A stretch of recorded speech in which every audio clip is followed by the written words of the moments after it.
Hey ladies and gentlemen, welcome back to the channel. As always, it is Nick here, back with your daily crypto content. I hope everybody is having a great day or a great night wherever you guys are.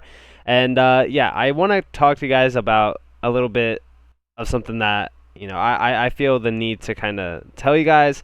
Overall, listen guys, I'm not a millionaire. I'm not, making six figures a year currently or anything like that. I am 23 years old. And, for me personally, I found the best success in crypto to be dollar cost averaging. This is where you basically put small amounts in when the price drops, and you pretty much buy the dip, if you will, if it does go lower. Now, here is a little bit of my HBAR totals. This is pretty much most of my buys just from July. Now, I just want to say, I said small amounts add up quickly. I like to have average buys with multiple targets and accumulate over time. I'm a believer in HBAR. Are you? First off, answer that question right now in the comments below, and if you guys are a believer, like the video. But this is very true. Here is another buy here. Now, this is a small buy. This is only $200 worth of HBAR, which to some people is like, chump change, whatever. But we do see here another small buy on HBAR to buy the dip. Listen, Crusaders, I am not a millionaire. I am a 23-year-old building multiple side businesses while running my main design agency. I'm not rich. I am just like any of you. There's nothing special about me. We win together. Remember this. And this is 100%. This is me being real with you guys. You don't need to buy millions of HBAR at a time or thousands of HBAR at a time. As long as you accumulate with your comfortable levels and you do it in a nature that is good for you and you feel good about it, that is all that matters. Don't try to compete with anybody else. When somebody says, I have a million HBAR or I have a 10 million HBAR, whatever the case may be, don't try to compete with them. Just, do your comfortable buys, set your targets, wait for them to be targeted and hit, and just live life stress-free. Like, this market does not have to be stressful. I do understand that when we come over here and see prices like this and the market's pretty much going nuclear, whatever, I understand the idea of stress in finance, but I just kind of like to separate my emotions from this game. It just allows you to live a way better life, and it allows you to enjoy life more. Because at the end of the day what's going to happen with crypto. We all know, right? So I just felt the need to really kind of give you guys that insight, because a lot of influencers and a lot of YouTubers and stuff out there will lie to you and tell you guys that they got in on the ground floor, they accumulated millions for chump change, and now those millions are worth thousands of dollars plus. And listen, I'm not like that. Trust me, I'm nowhere near any special than any of you. We are all the same. We will win. Don't worry, guys. Now, I do want to talk to you guys a little bit about this. I talked about coin perspective recently, comparing HBAR to Dogecoin and stuff like that. And this is a great comparison here because we do know that HBAR has the potential to rally Ethereum. I also think it has the power to rally Bitcoin too. Now, we do see here, this is from Aspire HBAR. If Hedera Hashgraph had Ethereum's market cap, one HBAR would be worth $23.91, a potential upside of 130x. Now, I mentioned a price target that I don't feel confident in, but I do think that it is a strong target to hit at some point in time in the future, and that is $35. $35 for HBAR. And the reason why I come to that assumption and that price target is because of the market cap, comparing it to what we've seen this year on a lot of assets. I do think that a $35 HBAR is pretty much going to happen at some point in time in the future. It might not happen this year. It might not happen in the next bull run. The next bull run, I think $50 to $100 is achievable. So to me personally, I do think that HBAR could hit Ethereum's market cap. I think that it could even hit Ethereum's market cap when it was at almost $5,000. I also think that it could hit Bitcoin's market cap when it was at $1 trillion. It's just the idea of the tech behind it and the overall growth of the project. It's an incredible project nonetheless. If you guys know what you hold, congratulations for doing your research. Trust me, HBAR is not any other crypto asset in the space. It's doing incredible things overall. Now, Oh, sorry about that. Let me get rid of that. Now, I do want to talk to you guys a little bit about this. Now, this is saying if IBM closes up tomorrow, it will be the first time it has had back-to-back quarterly share price gains in reaction to earnings since April and July of 2009. And the reason why I include this in here is when we're talking about these governing council members, we don't necessarily need to look at it as what they're building on Hedera Hashgraph, what they're doing with HBAR 2. It's the idea that they are growing and they are becoming financial giants and just giants in their industries as well overall. When we look at the performance of most of these assets, we also have to compare it with HBAR as well. Being a governing council member, yeah, sure. It's great when you look at it from a perspective of, all right, well, IBM's building this with Hedera Hashgraph, stuff like that. Yeah, that provides value to Hedera Hashgraph overall. But we also have to look at the performance of these, companies too, because there could easily be a company that's on the GC council member, right? Or the council, I should say, that is just not a great partnership. Now, we do see IBM, doing incredible things, and I think all of these governing council members are doing incredible things, especially Google. Google has been making some moves lately. If you guys looked into what they're doing, I mean, they're doing some great things, especially with like the crypto advertising and stuff like that. So you also have to look at the success of these projects and these companies overall. Like even FPOS, which I've talked about multiple times, like a lot of these companies are doing great things and they're growing and expanding, and that's great when you have a governing council filled with these massive giants that are innovating and growing at such a rapid pace as well. That's very good for Hedera, but it's also great for these other companies as well. So I thought, why not include that? Now, I do want to pretty much have you guys listen to 3 clips overall. They might be a little bit long, but they are very important to listen to. So let's jump into that. So this first one is talking about data in the safety security aspect. So let's listen to this. For a second. All right, Lehman, this is probably a bit related.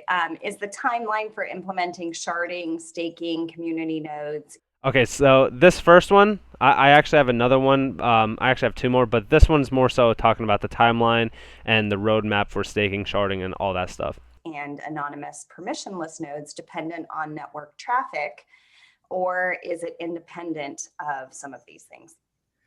It's dependent on network traffic and a million other things. So our feature list and our roadmap is all the good ideas that we are going to implement. But sometimes a new good idea comes up that we just really want to implement soon. So we implement it and push everything else.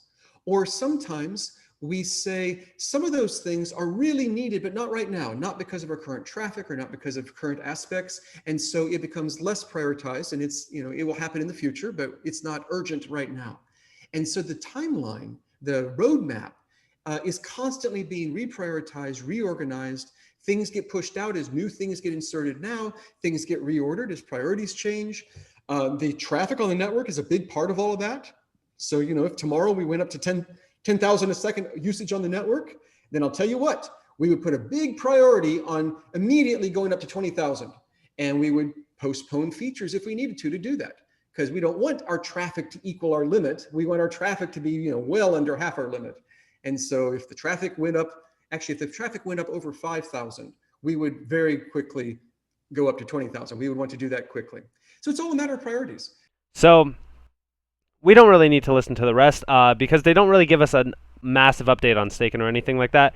A big key component from this is the fact that we will be at 20K transactions per second once we hit over 5K transactions per second on the network currently.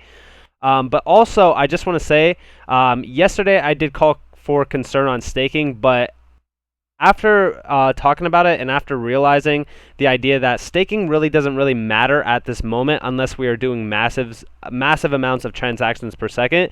So I'm actually not too disappointed with staking not being implemented just yet, because when staking actually does get released, I want to basically get a percentage of 1 billion transactions per day and stuff like that. That's where the real money starts flowing in. So I just wanted take a second to actually realize or talk about that. Now, I do want to talk more about this. Now, this is talking about safety critical technology. Now, let's listen in on this because this could be a big key component as we are seeing a lot more, for an example, nuclear powered crypto mining as well moving into the United States and stuff. A fun one and also a serious one at the same time. Can you see Hashgraph being applied for critical safety applications such as, for example, a shutdown system for nuclear power stations that would use multiple independent nodes and redundant sensors in making decisions to shut down before a deadline? In this situation, it appears that lookups would need to occur in near constant time. How would you avoid collisions? Yes, so this is really good for things like where you need critical security in a nuclear power plant or something, or in our spacecraft. I think the space shuttle had 5 computers that voted on everything. It was 3 computers, I don't know. But you can use redundancy and have them voting on things. This is a way of being fault tolerant. So Byzantine fault tolerant is even better than just ordinary fault tolerant, but both are important. And so you can have multiple computers that have reach consensus, and you can have multiple sensors that digitally sign what they're sensing. And then you can let them vote too. So if one sensor is out of sync with the rest of them, you don't believe it. And when I say you don't believe it, I mean your decentralized computers don't believe it. So yeah, it's a great way of doing this. Yeah, how do you? So realistically, when we're talking about this is actually a big breakthrough as well. He's basically talking about, again, space shuttles and stuff like that. I just really want to know what's going on with that, because when we're talking about that, I mean, is he referencing SpaceX? Is he there's a lot of stuff that goes on behind the scenes. We've talked about the NASA, connections, SpaceX connections. I don't know. I mean, I'm kind of concerned on what he's referencing with that, because whatever is utilizing that aspect for space shuttles and stuff like that, I'm very, very excited to see what's going to be happening, especially considering this technology that they're basically talking about here. I also think that it's great for nuclear power plants and nuclear energy, as it is being utilized a lot more. Now, I have one last thing. This is going to be a very short segment, but this is very great to hear. So listen in. This is the most important part of this video. Lehman, we talk a lot about Hedera being a 100-year company. How or why are you confident about this when technology advances so quickly? And can a forkless system allow for such longevity? Yeah, because we're going to advance with it. So we're going to keep updating what we do to match the state of the art. And if somebody builds giant quantum computers someday, we'll change our signature algorithm. It's fun to watch the NIST. The last NIST contest meeting was, they had a conference. It was really interesting. And so they think they're going to pick some early winners by the end of this year, and we'll have the actual document in a couple of years. So yeah, maybe we'll do that. So things like that. If there's radical changes in the world, we can do it. If we need to use GPUs, we'll use GPUs, and maybe they will radically change. Well, we'll change how we use them. We could even radically change the consensus algorithm if we needed to if we needed to be better. And there's no problems with upgrading. Sometimes you get locked into a legacy technology and you have the innovator's dilemma where it's hard to upgrade. But for us, it's very easy to upgrade. And so we can absolutely upgrade the network to whatever new technologies are necessary. So I'm excited about the future. I can't even imagine what we're going to have 100 years from now. But what I do hope is that we will be around. And if we are, we will absolutely be tracking that and staying on the cutting edge for 100 years. So, big takeaway here is the idea that, first off, Hedera is a 100-year company. I think that Hedera is going to be around for a very long time. In 100 years, I'll be dead. So, I mean, I won't live to see that, but hey, who knows?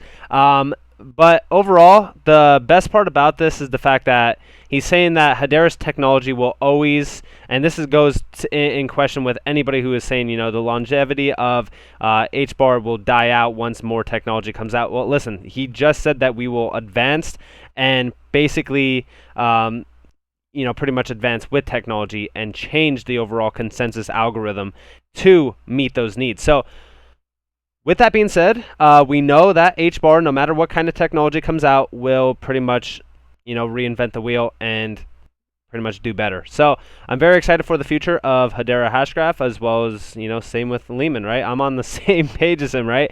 I am very excited for this. Let me know what you guys think down in the comments below. Very bullish. Nonetheless, I hope that you guys enjoyed this video. If you guys did, definitely leave a like, subscribe, turn notifications on. If you guys do want more free content, you guys could always follow me on Twitter. You guys could also join the Discord down in the description below. I hope that you all have a beautiful day or a beautiful night wherever you guys are in this beautiful world. This has been Nick. Peace out.